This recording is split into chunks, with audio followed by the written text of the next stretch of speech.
28. Scotty. I never thought I'd be happy to see Callahan Woods again, but he saved my life. I was ready to abandon hope before he showed up and pulled me out. My stomach is churning with nerves. I've no idea what the plan is once we arrive at the fire tower, but I trust he knows what to do. It's my only option. We're not out of the woods yet, literally. Between the brutal pain in my shoulder and the acute headache, team feeling aggravated. So with each command Callahan barks at me, I become even more irate. I was ready to give up, but now I make it to the top of the mountain just to spite him. Reactive hyperemia is setting in, and the sudden rush of blood back into my extremities is excruciating. My fingers feel like they're on fire, stuffed in his gloves with the hand warmers. The sensation is like stabbing knives, almost unbearable. Gritting my teeth, I attempt to focus on anything else. Somehow warring with Cal and getting that anger out seems to make it better. Fighting back tears of embarrassment, pain, anger, relief, and fear, I ask, "How did you know I was up here?" He sighs. "Texted you. You didn't respond. Didn't see your car at your apartment. Just had a bad feeling. You drove by my apartment? You weren't answering your phone," he grumbles. "Thanks." My voice is genuine. He scoffs. "I didn't have a choice." "Okay, fuck you. Oh please, you always have a choice. Just like when you..." The fact that my lips are still too frozen to form words angers me. "What was that?" "Nothing," I yell, thankful he didn't hear my slip-up. Every time he looks at me, his eyes flash with compassion, and it makes me angrier. It's not real. I fell for it last time, and now I feel myself falling for it again. It's my own fault, but it's easier to take it out on him. I know it's wrong, but I can't stop myself. "Isn't there some other man who should be out here searching for you instead of me?" he asks. What the hell is he talking about? Probably. Anybody would be better than you. Surprised you even cared enough to show up? Especially considering he didn't show up the day we were supposed to meet at my apartment. Instead, he texted he was done with me, with zero explanation. It wasn't even worth the time to say it to my face. You say the dumbest shit sometimes. Come on. He grabs under my arms and tugs me forward. My shoulder screams out in pain, and I smack his hand, which sends the overactive nerves in my fingers into a fiery rage. I bite my tongue to keep from howling in agony, then pick up the pace as best I can. Fuck him. You should have just left me. Dying hurt less. His jaw clenches and he glares at me. "Move," he shouts. When we reach the false summit, he freezes in his tracks, staring at the path the rockfall made after mowing down a wide clearing. It looks like a power line corridor with trees neatly folded over to the ground like a woven rug. "You should have heard it," I say. We exchange a quick glance, then I step forward, and he continues with me. "If we make it to the fire tower when..." he corrects. "Whatever. Then what? We break in?" He shakes his head. "I have a key." "Why?" "Wildland firefighters have Yale keys to the lookouts." I don't reply, so he proceeds. "They're supplied to us when we join and only returned when we leave the agency. I keep mine on my keyring. Lucky us." I know I should conserve my energy and not speak, but my face feels so frozen I'm afraid what will happen if I don't. You can quit with the sarcasm now. I was being sincere, but I don't blame him for mistaking it for more attitude. I'm in a lot of pain, and every word out of my mouth has a layer of sass. It's shocking he can decipher as much as he is, but I'm grateful for the tower.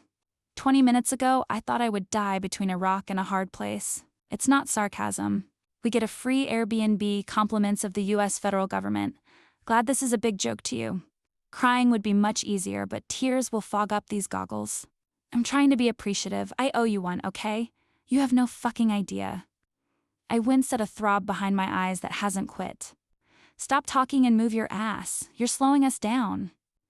"Oh, so it's my fault I got rocked by half the mountain falling by down. Sorry." He groans. "No, it's your fault because you didn't turn around sooner.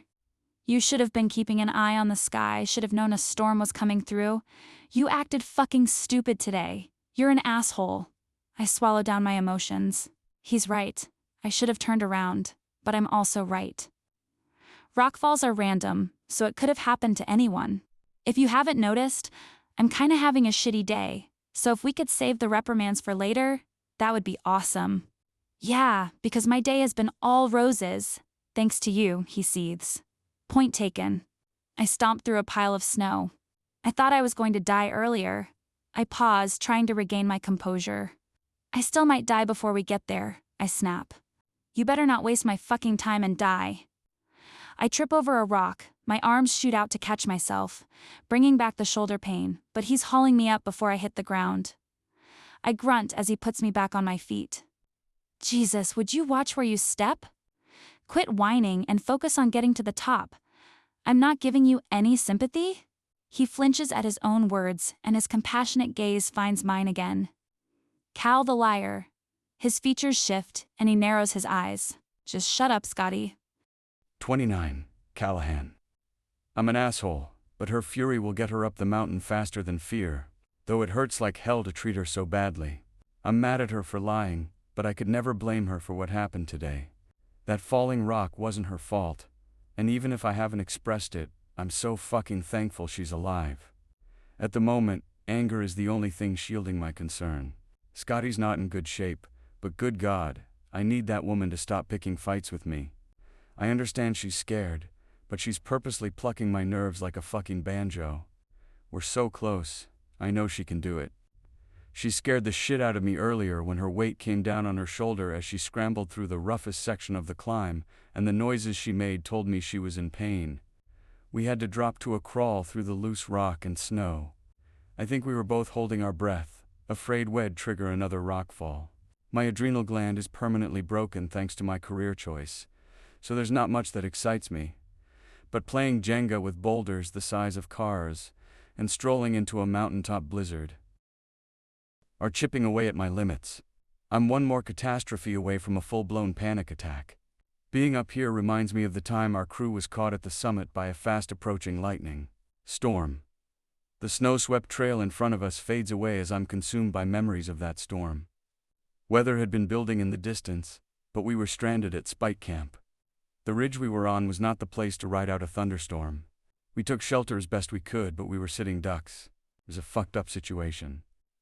We crouched on the balls of our feet low to the ground, while fire from the heavens struck the earth all around us. Every guy was waiting for the next bolt to take us out. "Cal!" Scotty shouts over the wind, pulling me into the present. Fuck, is that it? Glancing up, I get eyes on the structure and nod. Nestled on the top of a rocky peak, the fire tower sits, bracing the winds that threaten to take us down. The 360-degree shutters are all closed, making it look like a solid box with a roof. It's the most welcome sight. A single short flight of stairs rises from the ground to the catwalk that wraps around the perimeter. We did it. It's been a while since I've spent a night in a fire tower, and if this storm is as bad as the radar suggested, we might be here for a few days. During the season, hired lookouts live here. They're responsible for maintaining the space, gathering and splitting wood, lugging water, planting gardens, caulking windows, and maintaining the outhouse. They are self-sufficient. Thankfully, based on the condition of the structure, the last ones did a good job. I'm really counting on the tower having leftover provisions we can use to survive. We need heat, water, and food if we're to have a fighting chance. All I care about is getting Scotty out of this fucking wind, and making sure we've got shelter and warmth, because this storm won't be short-lived. A strong gust slams into us, so we widen our stances, leaning into it, and drop lower as it pushes us backward. We brace ourselves, anchoring into the snow as we wait for it to pass. When it eases, we plod forward with more eagerness than before. Winds must be blowing close to 60 miles an hour as we approach. Snow blankets the top and drifts, giving us a means to ground ourselves. It's hard to imagine anything sticking to the ground the way the flakes are whipping up all around us. As we approach the base of the stairs, I thrust Scotty in front of me. The clomp of our boots is barely audible over the wind, but any noise other than the constant howling is a welcome change. When we reach the deck, I unclip the straps around my chest and take a knee, dropping my pack and unzipping the side pocket to locate my keys. My fingers are stiff as hell as I flip through them. I should have had another pair of backup gloves. Once I recognize it, I rise to my feet, insert the key, and turn hard to unlatch the door. When the lock pops, the door damn near flies off its hinges as the wind throws it open, and papers blow around the room. Scotty scurries across the threshold as we're chased inside by the icy air lashing at our backs. In the tower, I lean my shoulder into the door, cutting off the wind where it tries to follow us inside. It takes some force but finally clicks shut. Fuck. The remaining daylight is quickly obscured when I shut the door, so I fish out my phone, using the flashlight to find a lantern. As soon as it lands on one, I snatch it off the shelf next to the door and turn it on. The warm glow dimly illuminates the space. Shadows dance around the room as I walk the lantern to the Osborne firefinder on the table in the center of the room. Darkness settles. Behind every object and corner, adding to the ominous undercurrent, I smile at the pile of chopped wood resting next to the black stove. Sonofabich. We might not die after all. Now sheltered, it's quieter, but not by much. It's also the first time I felt my body heat in over an hour without the wind instantly ripping it away. Who knows how much energy I've burned trying to keep up with it. I dig a protein bar out of my bag, throwing one at Scotty too. Eat that. My icy fingers struggle to tear the wrapper, so I use my teeth. The bar is hard as a rock, as if it's been kept in a freezer, but I work my jaw to scarf it down. She pulls off my gloves and carefully works to unwrap hers. She pauses before taking a bite. What about rationing food? Should I save some of it? I chug a few gulps of water and take a deep breath, shaking my head. Eat all of it. Then I pass the water to her. Now it's time to make a decision. I'm losing daylight fast, and if we're to survive, we need more water. I can't be sure this storm won't get worse before it gets better. Striding over to a small inlet of cabinets, I start throwing open doors and rummaging through the space. I grab a couple canteens, but it's not what I really need. A QB. My eye catches on the flattened clear plastic, and I snatch up the collapsed 5-gallon reservoir. Bingo. Hand me my goggles, I say. I'm going to get water. She passes me back the water bottle.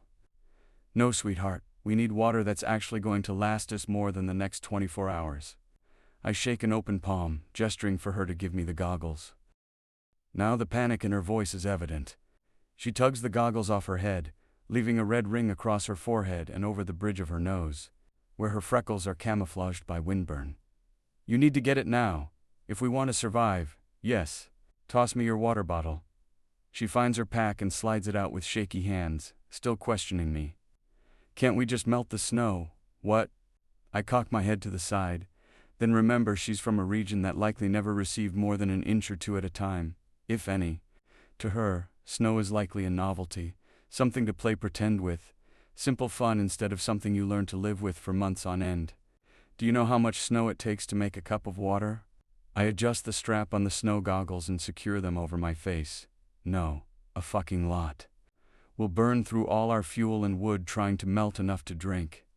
If we can start off with water, we'll be in a lot better shape. I take her water bottle and top it off without giving her everything I have left. That way, if I don't make it back, I won't be leaving her helpless. Where are you going to find water? There's a stream not far from here, less than a mile. I have to get to it before it freezes. I kneel on the floor in front of my pack and toss out everything non-essential. The less weight, the better. Water is heavy enough as it is. After digging out my headlamp, I pull it over my hat, then tuck the empty canteens in the bag. I test the headlamp by turning it on. Scotty shields her eyes from the bright light, and I turn it off. So if I move fast enough, I'll get there before it's dark, but I'll need light to find my way back. For added measure, I steal a flashlight off the shelf and add it to my pack for backup, along with a pack of batteries. Sitting next to it. I'll be blind out there without a light source. Scotty can keep the lantern. Will it be contaminated? We'll boil it. I zip up my backpack and stand, hoisting it over my shoulder, then retrieve the gloves she borrowed and shove my hands inside. They are still toasty from the hand warmers. It's marvelous. I'll be back in 30. Do not leave. I point a finger at the ground. I swear to God, Scotty, if you step foot out of this tower, I will tan your ass. That's a promise. Her eyes gape at me. Grabbing up the QB, I head for the door. Wait, but, Prescott, I will be back in 30. I open the door and fight the wind to close it behind me. There's no time to argue.